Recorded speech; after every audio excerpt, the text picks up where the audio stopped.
Okay, who's falling down back there? Oh, geez. Standing room.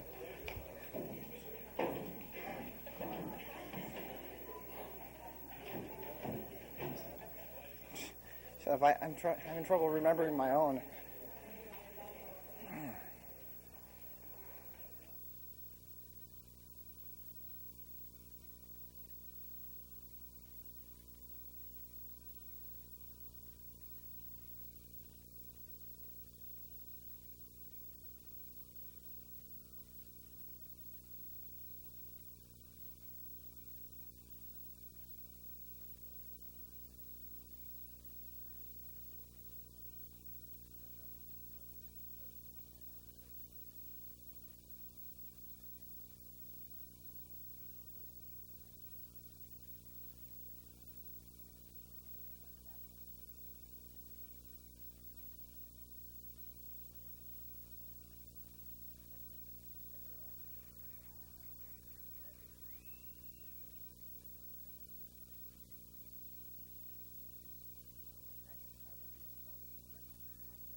There isn't any way that you or any other ne'er-do-well is going to arm wrestle me out of my show, damn it. I'm a lot more qualified at hosting that show than you are. Oh, yeah? I'm not taking them dumb Danish class for crown. Oh, yeah? Well, at least I didn't take the Late Show from an asterisk to a pound sign in the Arbitron rating. Oh, that's funny. Yeah, That's funny. yeah. You know your mom, Bob? She snores. No. And I know she snores. You better watch it, buddy.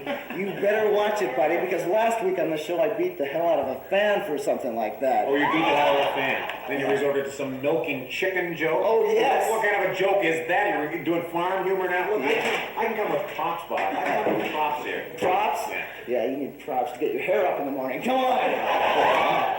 How much does this job pay? That doesn't pay a damn thing. Nothing? Nothing. Well, thanks for coming by. Yeah, have a nice show. Chicken jokes. Ross Schaefer gets one damn show on Fox, thinks he owns the world. I'm renting it.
Thank you. I know you love the sweater, but please, really, it was too kind. I'm really kind of sad this week. Wednesday, somebody told me that I have childbearing hips. Anyway, my name is Bob Fuller, and this is Live at 8. It's the show that asks a burning question, and they haven't asked me yet, so I don't know what it is. But next week, you can bet. You can bet. Oh, they've been setting up the ramps for Robbie Knievel's next big jump. He's going to be jumping the famed Panamanian craters over General Noriega's face. I mean, how could they not overthrow that guy? Did you see the hat he was wearing? It was like something that Mary Poppins wouldn't even wear. I don't know. But on campus this week, I haven't done my laundry in a long time, and that's one of the reasons I'm not wearing a tie. But I've discovered something new, that if you turn your sweatshirt inside out, you can wear it like 2 days instead of just the one. And I found that the same thing works with condoms. Yeah, except the second time, it's ribbed for my pleasure. So.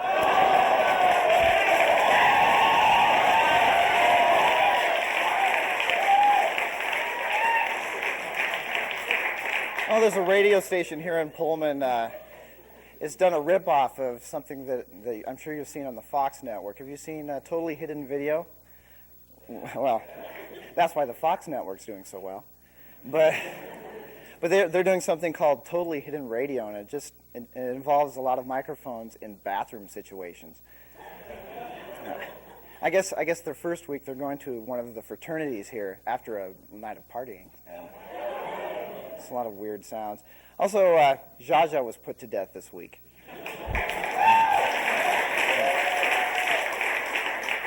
The judge just decided that he couldn't stand her anymore, so that's it. No more Zsa Zsa.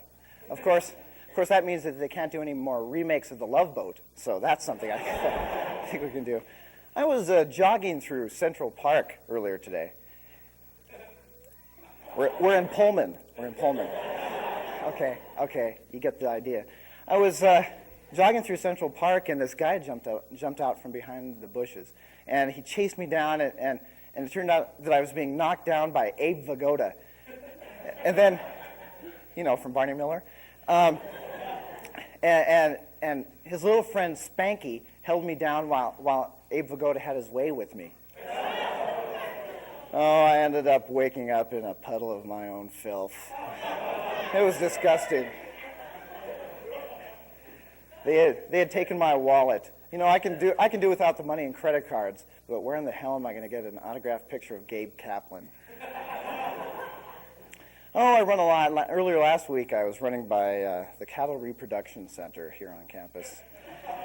Yeah, and you're breathing deeply, and then you have to breathe that stuff. You get the smells of cows inflicting pleasure upon each other. All these moos of excitement. It was just terrible. I knew it was a cattle reproduction center because you see all these cows wearing dark glasses and three-piece suits. But of course, the female cows looked great. They were in their moo-moos. So, yeah, and I hate you. All right, but thanks for coming to the show. We'll be back right after this.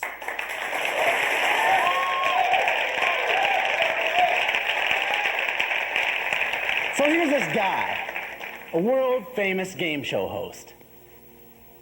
Then I got hooked on charisma. I almost lost it all. Charisma can kill a career. Because when you're on charisma, man, you can get by on your looks alone. You don't need talent. Just look at John Davidson, Geraldo Rivera, Dan Quayle, Maury Povich, Tony Danza. B. Arthur? Stop! B. Arthur? I was on charisma for a long, long time. I had money and fame. I had babes. Pewter flatware. Boy, I had babes. It seemed my good fortune would never end.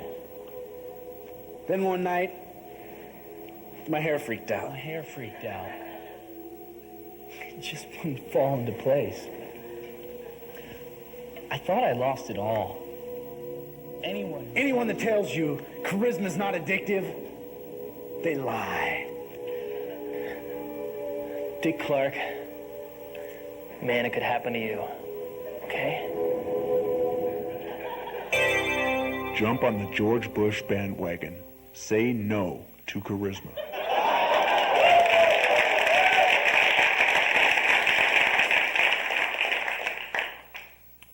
Okay, great. It's great to see everybody here. A lot of people here, good attendance. I see John's back. John just got over the flu. You're looking really chipper, John. It's great to have you back. It's great to be back, John. Okay, great. Well, let's just get started. First item on the agenda. Hi! Sorry I'm late. Who are you? Me? I'm an idiot. Oh, the idiots meeting is down the hall. Second door on the right. Okay? Thank you. Great. I'm sorry about that. Well, anyway, now, as I was saying, we have a new member with us today, and he's going to come right up here and introduce himself. Come on up here. Hello, everyone. My name's John Jacob Jingleheimer Schmidt. And I guess where it all started was... Excuse me. Was that your right or mine? Mine. Thanks. Idiot. Okay, well, let's get back. Okay, go ahead. Tell us your problem. Well, it's just that whenever I go out, the people always shout, "There goes John Jacob Jingleheimer Schmidt." Exactly. I have no privacy at all, not even in the park, hidden amongst small shrubbery. Not even in the bathtub. I get phone calls at night from children taunting me. They laugh at me and stuff like that. And even in the taxi ride over here, the guy, he taps me on the shoulder and he asked me if I was that John Jacob guy. And John, it's all right. it's not easy. I feel really deviant sometimes. John, we've all been through it. John, go ahead and tell John here about your problem. Well, I used to go around with shopping bags on my head until I met John, and he told me about this support group. You see, John, we've all been through it. But by discussing and sharing our joys and triumphs, our sorrows and our failures, we can work through this. We can stand up and say, "I'm John Jacob Jingleheimer Schmidt." All right, I feel good. You guys feel good? Yeah. Great. Okay, we'll just meet the same time next Wednesday. Is that good for everyone? Great. Okay. Hi, sorry I'm late. You idiot! Of course I'm an idiot. Who'd you think I was? John Jacob Jingleheimer Schmidt? Can I help you, sir? Yeah, my name's Mary. I fooled you. Anyway, we'll be back right after this.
Setting: a small town and cafe in Central Europe.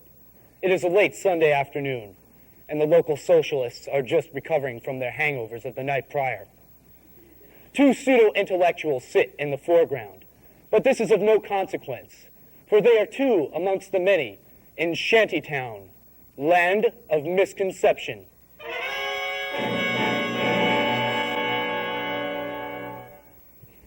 I was there, you know. When Hitler's tanks crossed the Rhine into France, thus starting the War of 1812. This made Napoleon very unhappy, since he had just discovered America, and he was looking for a way to write it off his taxes. I was young then, very young. As a matter of fact, I was so young I wasn't even born yet. It would take 100 years and a fifth of cheap vodka before my parents would conceive me. But that is doo-doo. For now, I reside in Shantytown. I am also here, but I am here with my mother. How is he? Who? Your mother. Oh, he is fine. He's getting tired of being a mother, though, chasing a cat around all day, delousing my brothers. Life is rough for us here in Shantytown, and it's all Stalin's fault. Hold your breath. A centurion may hear you, and they are loyal to Stalin. I said hold your breath, for a centurion is coming now. There a problem, comrades? No, and no. Good then. You wouldn't want to end up like Joan of Arc did last week. No. God, that was close.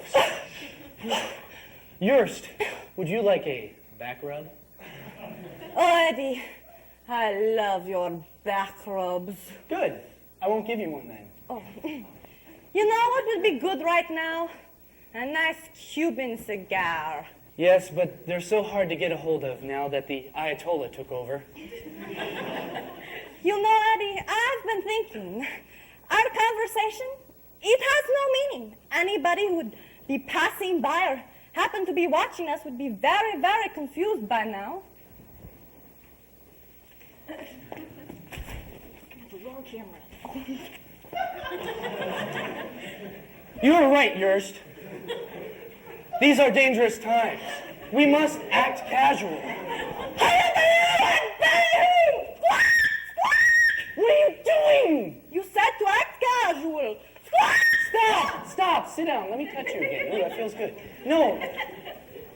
Casual means quiet and subtle. Oh, I'm sorry. My vocabulary is a bit rusty. Okay, let's just keep it simple. To blend in with everybody else around us, we'll play a game. Okay. I'll say a couple phrases and you guess what I'm talking about, okay? Okay.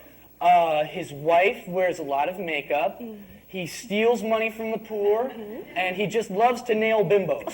No problem. A televangelist. That's too easy. Will you try that? Okay, my turn. Deforestation of Brazil, ridiculous wages, and pimply-faced teenagers. This question is easy as you are, Yurst. McDonald's. Ha! You are wrong. The U.S. Senate. There they are, dear Commissar. They done been acting real innocent before. You mean suspicious? Oh, I reckon my vocabulary's been kind of rusty. There's a lot of that going around lately. Don't feel bad about it. Enough of this! You are all under arrest. What I do? Not you. You are going to jail for uttering too many obscure historical references. You may be confusing to anyone passing by or watching. Good job. Yes, dear Commissar, we were espousing the obscure and the irrelevant. But you must understand, this is Shantytown, land of misconception. And such things are commonplace and acceptable. That's why we are in black and white. We think that it's still 1957 in the land of misconception. Yes, dear Yurst, yes. Then that means that the whole world is a clean and unpolluted blue sphere of joy for all mankind. That is true, just as I look like one of the new kids on the block. If this is true, then the United States is a nation of integrity, justice, and freedom for all of its citizens. Wrong. Very wrong. You must understand that some things are so blatantly obvious in truth that they cannot be misconceived. Even in Shantytown, land of misconception.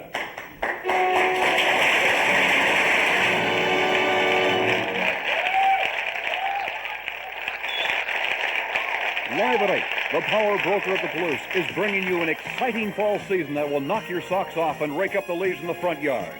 This season means new shows coming to your TV from Live at 8.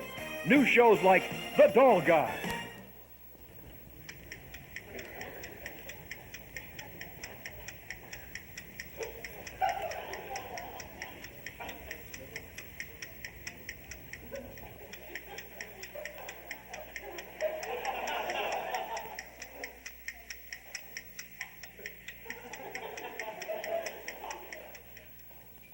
Also this fall, Bob, I know about your drinking.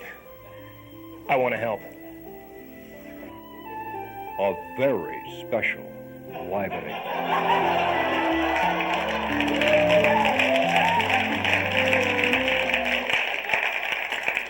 8. Murder, mayhem, and mystery come alive in a tasty Live at 8 version of a popular CBS drama.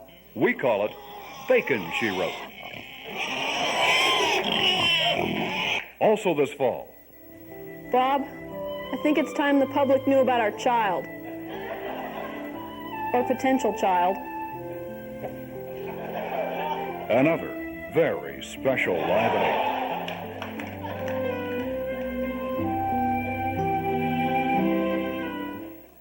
8. A fiery-tempered middle school teacher gave their lives meaning and was the standard by which they measured themselves. He was tough and he was wiry, and they called him Mr. Teacher Man.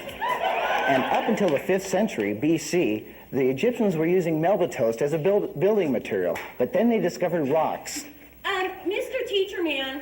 Yes? Never mind. But you see, rocks build much better. Mr. Teacher Man. Pyramids. This is stupid. Oh, mister, this is stupid. Well, so is this.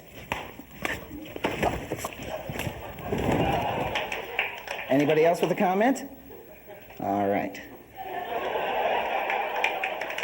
Also this fall, Bob, man, gotta talk to you about your tape problem. You gotta lay off the tape, man.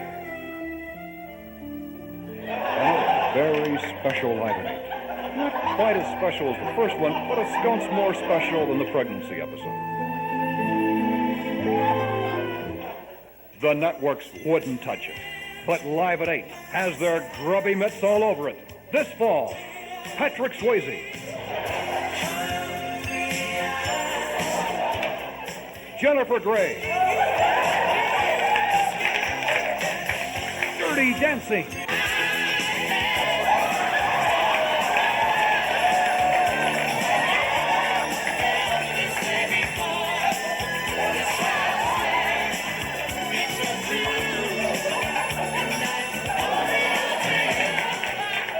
catch this and more this fall on Live at 8.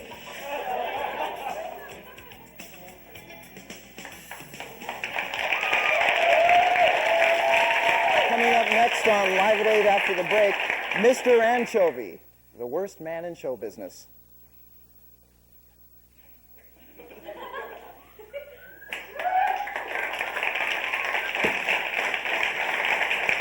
Excuse me. Do you have that new video, Time, Deaths, War Follies? Oh, you mean the one where history's greatest battles are portrayed in a way that'll bring a smile to every veteran's face? Yeah! Yeah, you know, my favorite part is where that guy on Omaha Beach gets his leg blown off and it flies clear across France. Oh, that's good. No, what I like about this video in particular, is the fact that a single grenade can make a widow out of a beautiful young woman. How about that village that gets turned into a parking lot with just a few hundred bombs? Or the look on those guys' faces when they get their first taste of mustard gas. Yeah, that's right. I'm telling you, all the greatest battles and killing in 4 world wars all wrapped up into one 10-hour video collection. Gee, I didn't know war could be so much fun. Yeah. Do you have it? No. I figure the world would be a much better place without exploiting the lives of millions of innocent people. Yeah, I guess you're right. Have you got Faces of Death? Great choice.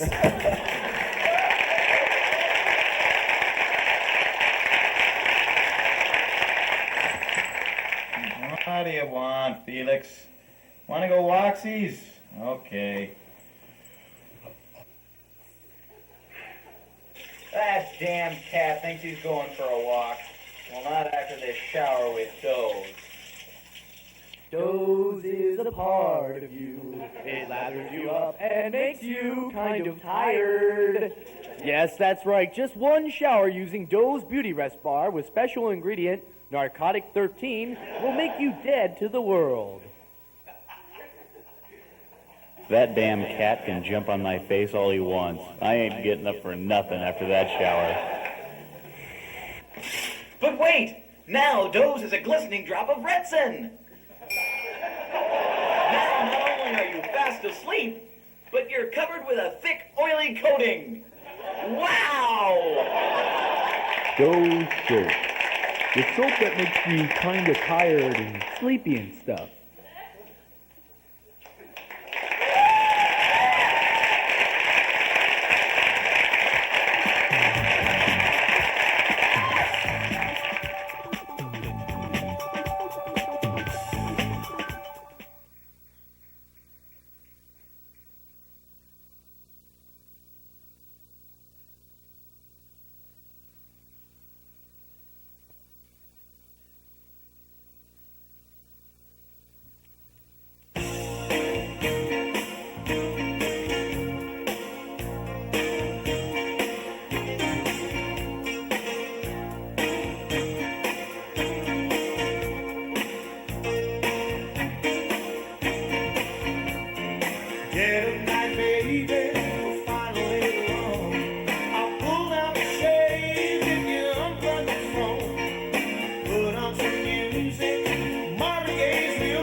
I'm not Adam Curry, but see you next week on Live at 8. Thank you very much.